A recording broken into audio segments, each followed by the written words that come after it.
जर हे फॉलो करत नाही, सगळं आवडतंय आपल्याला पण हे द्यायलाच आवडत नाही. काही काही लोक आहेत की हालेलुया, तुम्हीच लढा, तुम्ही सैनिक बना, पण आम्ही तुम्हाला रुपयाची मदत करू शकणार नाही.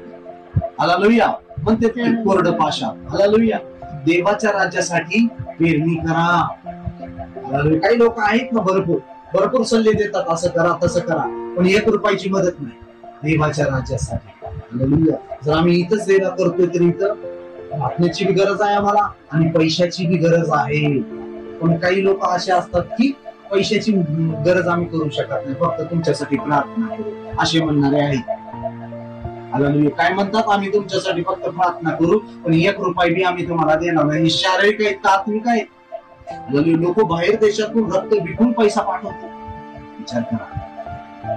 आणि आपले लोक आपल्याला साथ देत नाही. जर एका गावामध्ये एका शहरामध्ये देवाचं काम वाढलंय तर आपण घासातला घास पाठवून मदत केली पाहिजे. नुसतं कोरडं वचनामध्ये लिहिले, एक तुझा एखादा भाऊ उघडा आहे, नागडा आहे आणि त्याला म्हणाला घरी जा, घेऊन घरी मिळा बस, पण त्याला एखादा ड्रेस देणार, एखादा पांघरून देणार की तू थंडीत आकडून चालला लिहिलेला आहे.